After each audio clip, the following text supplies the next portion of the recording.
Welcome to Gentleness and Political Legitimacy. My name is Ira Abrams, and I'm going to be presenting a series of 6 short talks or videos on the Shambhala teachings on warrior kingship, looking at that from a Western perspective.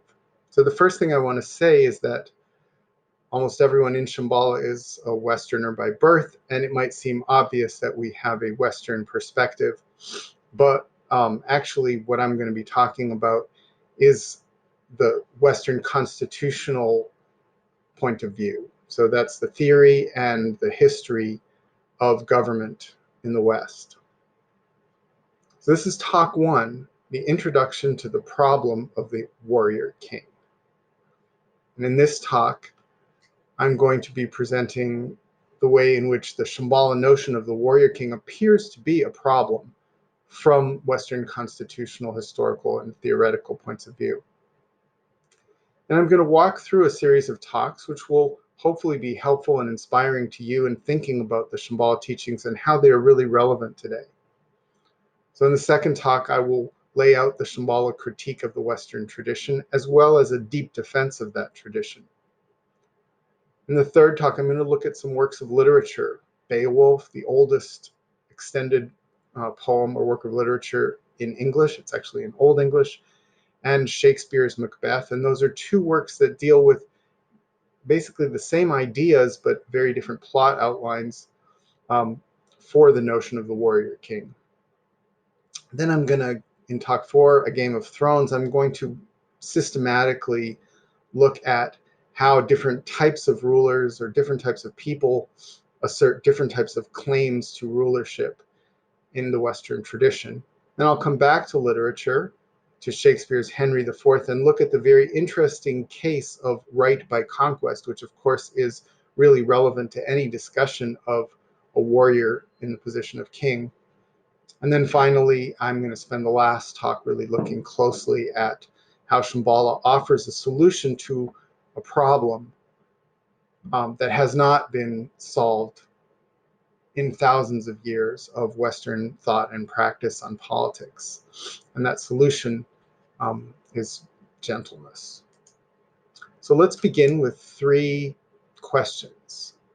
And if you need more time on any of these, just pause. And of course, I'd be happy to hear any thoughts that you have in response to these, or if it's helpful to you to write them in the chat, that's fine. The chat is moderated, so you might not see what you write come up. So first of all, please recall when you first heard about a Shambhala warrior king. And for that matter, just recall when you first heard about kingship in Shambhala.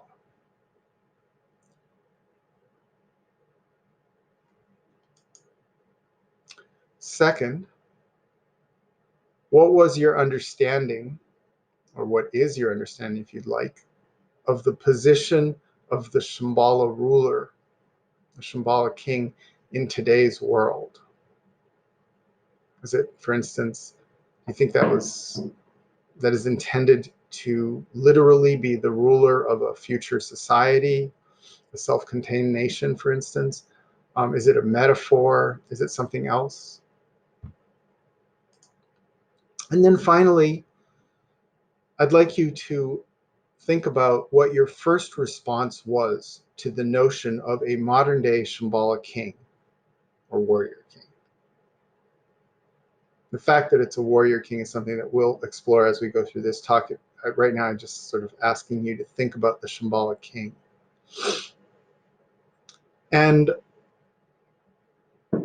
if you want to talk about or think about what your current response is and has it evolved, and did you learn some things, or were you enthusiastic, were you horrified, were you outraged?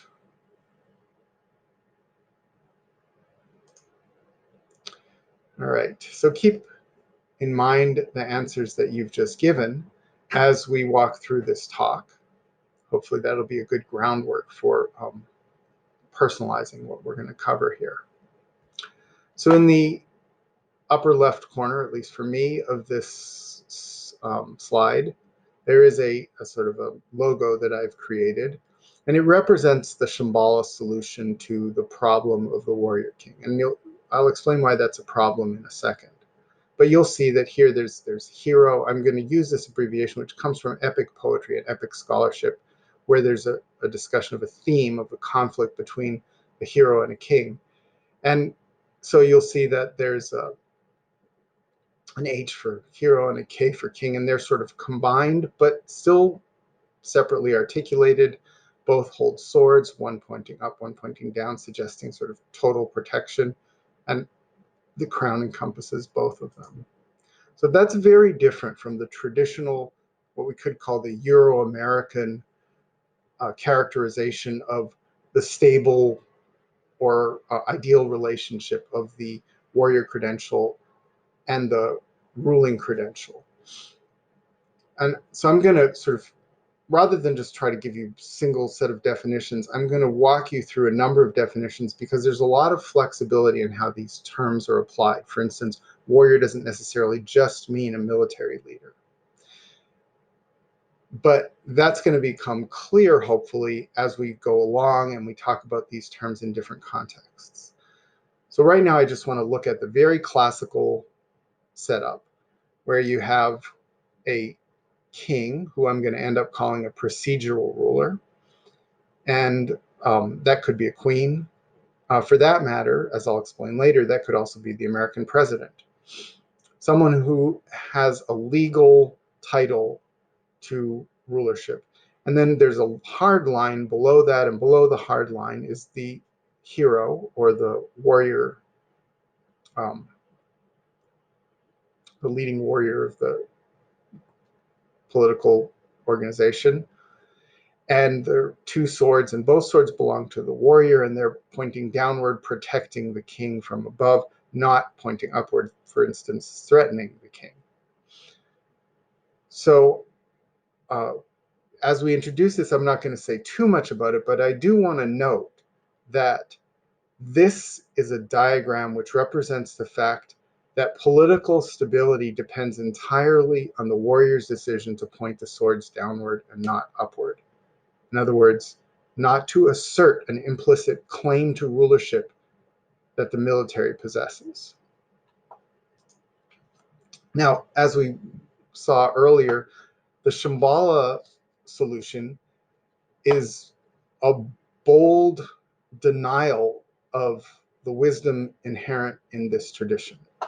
And our real question here is going to be, is it a foolhardy denial of the need to separate these two and have the hero in a subordinate position or have the military power in a subordinate position?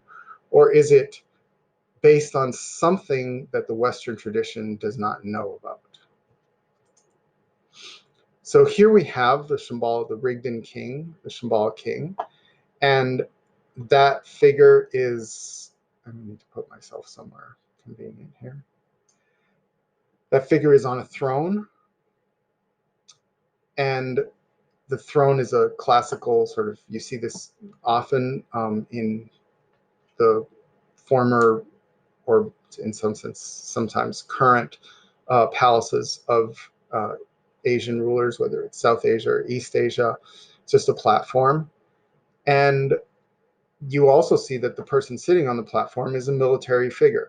There's armor, helmet, armor. There's a sword actually in action. There's a scabbard for the sword down there. There's some arrows in a quiver. Somewhere here, there's probably a bow for the arrows, and I bet there are more weapons hanging off the back of the figure. It's clearly a complete representation of the warrior king.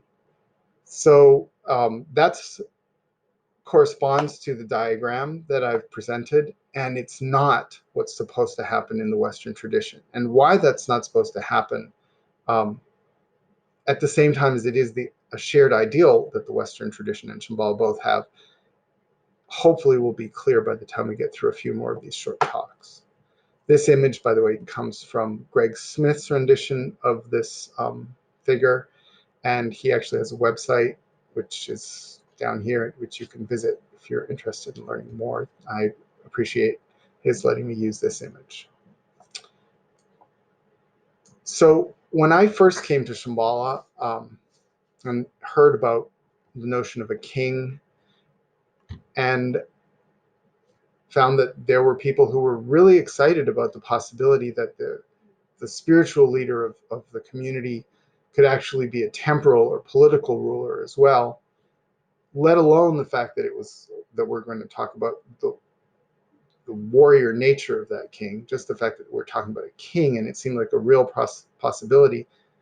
I had three possible reactions. I thought there could be three possible ways to understand this. And I sort of progressively went through these three. And there were, of course, a lot of people who reacted very badly to the Shambhala notion of kingship and hierarchy, and many other things that it implies. So the first possibility is this is naive. I think I've talked about that a little bit. Naive in the sense that you have long tradition, which at the time I'd been studying kingship in literature for a few years, and I immediately thought, okay, the warrior king part of this is naive, because the Western tradition has clearly established through many, many examples and lots of really good logic that the only possible stable relationship is the voluntary restraint of the heroic warrior who has an implicit claim to rulership. And you can't get rid of that claim. You cannot neutralize it. And so there's always going to be suspicion on the part of the legal ruler and the potential for disruptive ambition on the part of the military ruler. And so this combination here that Shambhala has come up with, blithely talking about a warrior king, seemed to be simply ignoring what those who specialized in studying this had come to, the conclusions that had been come to over thousands of years. Initially, that's what I was inclined to think. The second possibility, which I eventually sort of came to see as worth thinking about, was that this is a game. It's a good game. It's good training for an individual. It's training for a community, but it's not really a possibility for an entire society. It's a possibility for a small organization within a complex society, but this small organization needs to be supported by the larger society. And it wasn't realistic for people to talk about anything beyond that, to have a self-sufficient Shambhala society. And finally, and this is the conclusion I'm trying to put forth in this talk, it's possible that there's something unprecedented in the Shambhala teachings and practicable that resolves the problem that the Western tradition has regarded as insoluble for thousands of years. So that this is actually a serious proposal, not necessarily for a specific Shambhala kingdom, although that may be part of it, but rather for a kind of like overhaul of the way that rulers relate, or the way that ruling takes place. So just to sort of hint at where this is going as we conclude this talk, there's something you can do right now. So the Western tradition is based on the premise that human activity is preoccupied with positions of power, with seeking them and with defending them. And that's kind of what makes the world go round. Gentleness, which is Chogyam Trungpa's primary word in talking about the unique features of the Sakyong's rule, of the Shambhala warrior king's rule. In the political sphere, gentleness means neither seeking nor defending positions in hierarchies. And so the most revolutionary thing you can do is to engage in the practice of gentleness in a social or political context. So that's all I'll say about that for now. Up next, I hope you'll join me for Talk 2, the Shambhala critique of the Western tradition.